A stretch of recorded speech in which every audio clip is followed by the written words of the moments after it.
Hello everyone, मैं doctor Tanuja कुमारी आप सभी का स्वागत अपने यूट्यूब चैनल में करती हूँ। आज मैं फिर से आप लोगों से शेरशाह के प्रशासनिक तंत्र के विषय में चर्चा करूंगी।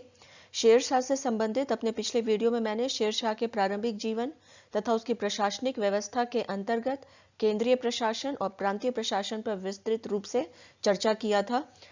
यदि हम शेरशाह के विषय में बात करें तो शेरशाह को एक अच्छे प्रशासक के रूप में भारतीय इतिहास में विशेष स्थान प्राप्त है।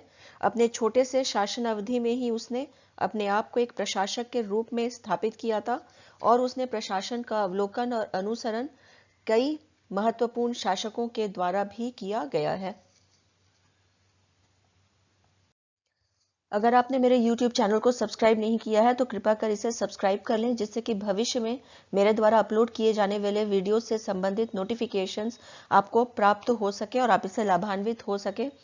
शेरशाह के केंद्रीय प्रशासन के संबंध में यदि हम बात करें तो उसका प्रशासनिक तंत्र जो है वो केंद्रीकृत रहा था और बहुत ही सुसंगठित भी था, जिसमें सभी महत्वपूर्ण शक्तियों का केंद्र बिंदु वह स्वयं था। यद्यपि वह एक निरंकुश शासक के रूप में कार्य किया करता था, लेकिन महत्वपूर्ण मामलों में वह अपने मंत्रियों से विचार विमर्श करता था।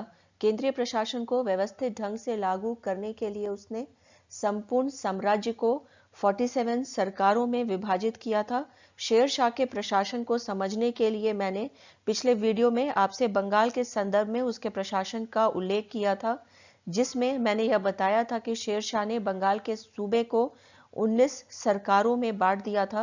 प्रत्येक सरकार को एक सैनिक अधिकारी, जिसे शिकदर कहा जाता था, के अधीन कर दिया गया था तथा इस सैनिक अधिकारी के सहयोग के लिए शेरशाह ने एक असैनिक अधिकारी आमिर ए बंगाल को नियुक्त किया था और साथ ही साथ उसने मुंसिफ ए मुंसिफा के रूप में न्यायिक व्यवस्था के लिए अधिकारी की भी व्यवस्था की थी। आज के इस वीडियो में मैं शेरशाह के प्रशासन के अन्य महत्वपूर्ण पहलुओं पर विचार करूंगी और साथ ही साथ इसे विस्तार पूर्वक आपसे एक एक करके इसके विषय में आगे चर्चा करने का प्रयास करूंगी। यदि हम शेरशाह के प्रशासनिक तंत्र के विषय में बात करें तो इसमें परगना का भी उल्लेखनीय योगदान रहा था। सरकार कई परगनों में विभाजित होता था। परगना का शासन एक मुंसिफ तथा फोतेदार के अधीन हुआ करता था। साथ ही साथ 2 कारकुन की भी सहायता परगना के प्रशासनिक तंत्र में ली जाती थी। परगनों में सैनिक व्यवस्था शिकदर नामक अधिकारी के अधीन होता था। अमीन नामक एक अधिकारी होता था जो राजस्व वसूली करने का कार्य करता था। यदि हम यहाँ पे मुंसिफ के विषय में बात करें और फोतेदार के संबंध में, तो फोतेदार जो होता था वह खजांची के रूप में कार्य करता था और कारकुन जो है वह लिपिक हुआ करता था। आगे जब हम यहाँ पे चर्चा करें गांव के विषय में, तो गांव प्रशासन की सबसे छोटी इकाई हुआ करती थी। गांव का प्रशासन चौधरी तथा पटवारी नामक अधिकारी के अधीन हुआ करता था। गांव की एक पंचायत भी होती थी। उसका कार्य गांव की सुरक्षा देखना, चिकित्सा, सफाई का कार्य देखना और छोटे मोटे जो झगड़े होते थे उन्हें निपटाना होता था। सैन्य प्रशासन, हम यहाँ पे ये जरूर कह सकते हैं शेरशाह के प्रशासनिक तंत्र के संबंध में, ये सबसे सशक्त विभाग के तौर पे इसे स्थापित करने का प्रयास शेरशाह के द्वारा किया गया था। शेरशाह ने एक शक्तिशाली तथा सुव्यवस्थित सैनिक प्रशासन कायम किया था। सेना का प्रत्येक विभाग एक फौजदार के अधीन हुआ करता था। उसकी सेना में 1,50,000 घुड़सवार, 25,000 पैदल सैनिक तथा 5,000 हाथी थे। उसने हुलिया तथा दाग प्रथा को भी प्रारंभ करवाया था। शेरशाह का तोपखाना भी सर्वश्रेष्ठ हुआ करता था। यहाँ पे यदि हम बात करें इसके विषय में कि जो दाग और हुलिया क्या था। हुलिया जो है एक्चुअली जो सैनिक होते थे जिनको कि सैन्य व्यवस्था में शामिल किया जाता था, उनका पूरा डिस्क्रिप्शन था, ये मेंटेन किया जाता था। और दाग का जो प्रथा था, वो जो घोड़े प्रदान किए जाते थे सैनिकों को, उन पे चिन्ह लगाया जाता था ताकि वो आसानी से समझा जा सके कि ये राज के द्वारा प्रदान किए गए घोड़े हैं। शेरशाह इस बात को जानता था कि किसी भी राज्य की सुरक्षा, शक्ति और प्रतिष्ठा का आधार सेना है और यही कारण था कि उसने सैनिक प्रशासन को बहुत ही अधिक महत्व दिया था। उसके द्वारा एक स्थायी सेना का निर्माण किया गया था जो सुरक्षा केंद्रों तथा दुर्गों में निवास किया करता था। शेरशाह ने बंदूकचियों की संख्या जो है वो 50,000, इनकी जो नियुक्ति हम कह सकते हैं कि वो की गई थी। और अधिक यहाँ पे यदि सैन्य प्रशासन के विषय में बात किया जाए, शेरशाह ने सैन्य प्रशासन के अंतर्गत केंद्रीय सेना की व्यवस्था की थी, जिन्हें नगद वेतन दिया जाता था। शेरशाह ने घुड़सवार सेना में मुख्य रूप से अफगानों को नियुक्त किया था।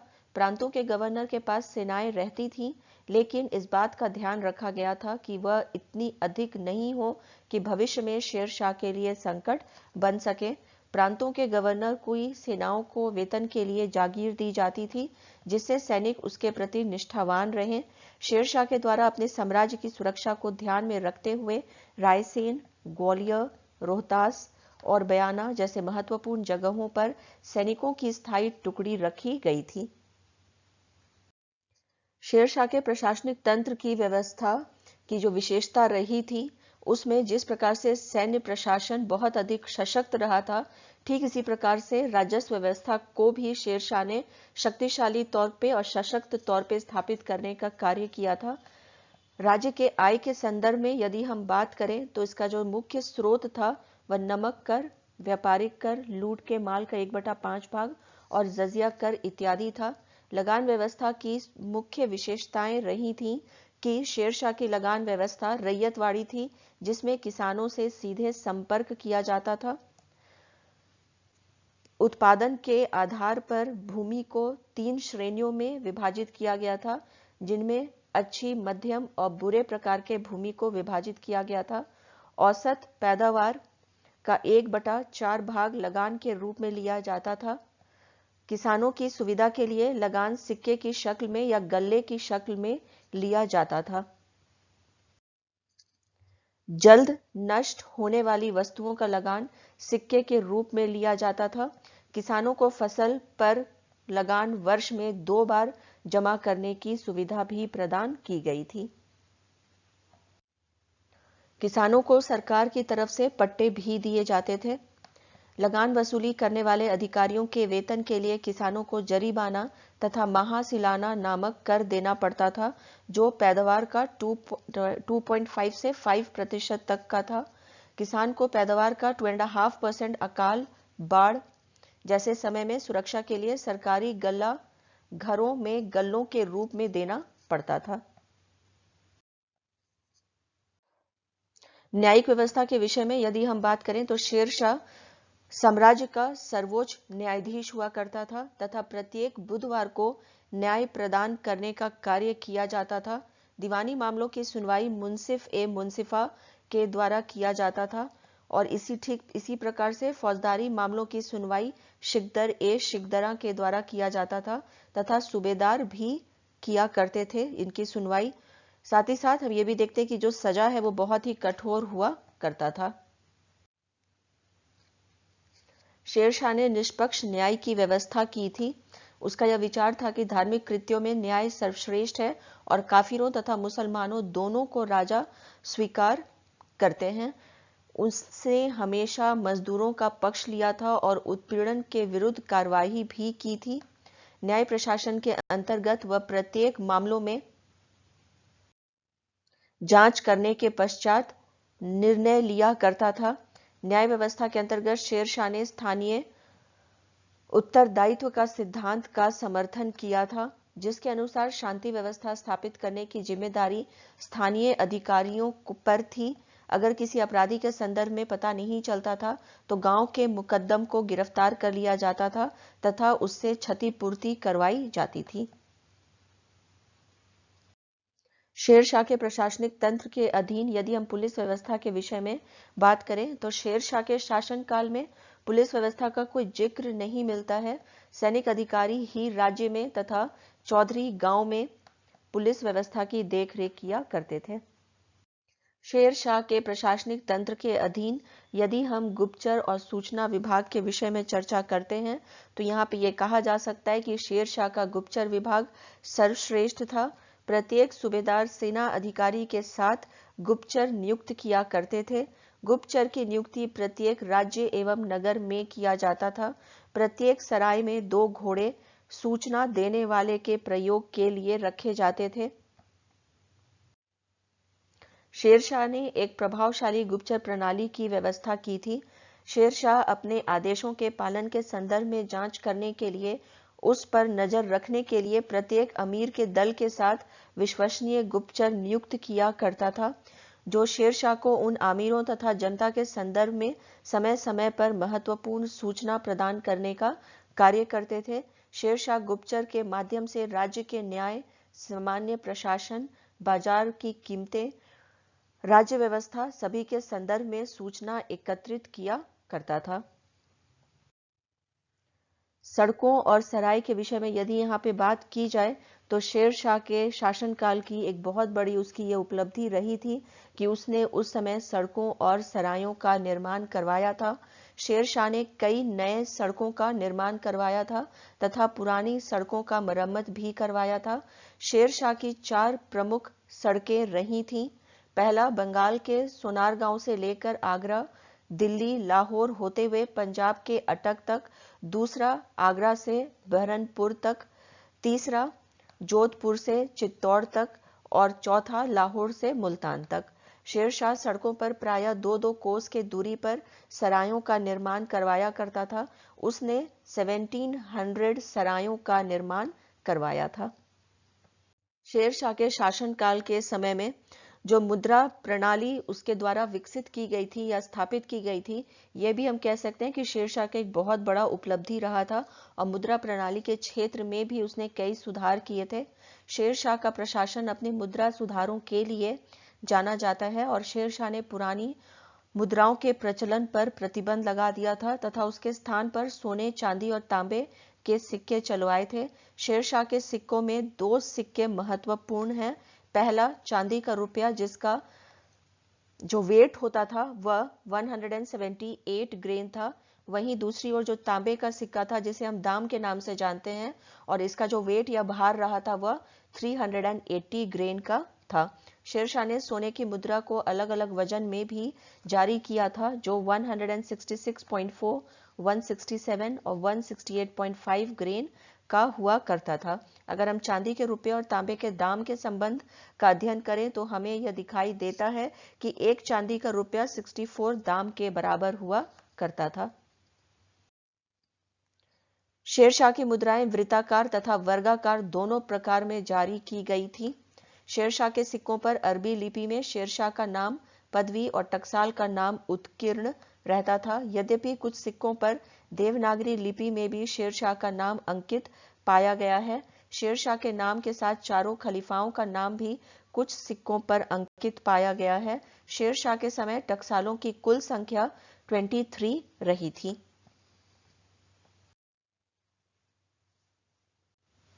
शेरशाह के शासनकाल में शिक्षा के क्षेत्र में भी सुधार किया गया था।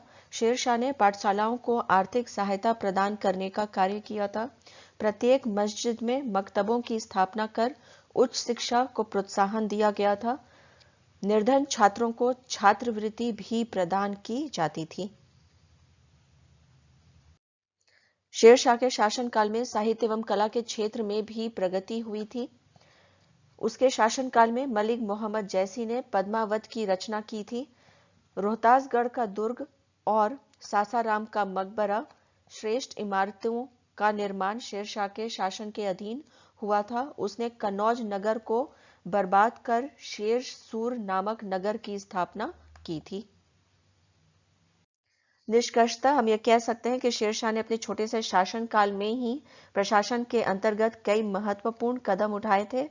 शेरशाह के चारित्रिक जो विशेषताएं रही थी, यदि उसकी हम बात करें तो वह एक सैनिक रहा था, सेना प्रमुख भी था, राष्ट्र निर्माता के तौर पे भी उसे याद किया जाता है और साथ ही साथ वह एक अच्छा राजनीतिज्ञ और प्रशासक भी रहा था। शेरशाह के शासन प्रणाली का महत्व इतना अधिक है कि इसका अंदाजा इससे लगाया जा सकता है कि शेरशाह की शासन प्रशासन व्यवस्था का अनुसरण न सिर्फ मुगलों के द्वारा किया गया था, बल्कि अंग्रेजों के द्वारा भी भारत के शासन प्रबंध में शेरशाह के शासन प्रबंध का अनुसरण किया गया था। अगर हम शेरशाह के प्रशासनिक व्यवस्था, उसके सैनिक सुधार तथा लोक कल्याण के कार्यों के आधार पर उसे मुगल काल के श्रेष्ठ शासक के तौर पे याद करें तो यहाँ पे ये कहना गलत नहीं होगा। यहाँ पे एक और तथ्य का मैं उल्लेख करना चाहूंगी कि उसके द्वारा दानशाला और औषधालय का भी निर्माण करवाया गया था तथा सरकारी भोजनालय के प्रति दिन का व्यय 500 अशर्फी रहा था। शेरशाह के विषय में ईवी हैवल महोदय ने कहा है कि सैनिक और असैनिक दोनों ही मामलों में शेरशाह ने संगठनकर्ता की दृष्टि से शानदार योग्यता का परिचय दिया था। वुल्सले हेग ने उसे the greatest ruler of India भी बताया है। इसी के साथ अपने इस चर्चा को यहीं पे विराम देती हूँ। यदि आप लोगों को आज का ये वीडियो पसंद आया हो तो प्लीज़ इसे लाइक करें, शेयर करें तथा मेरे YouTube चैनल को सब्सक्राइब करें। Thank you. Stay connected.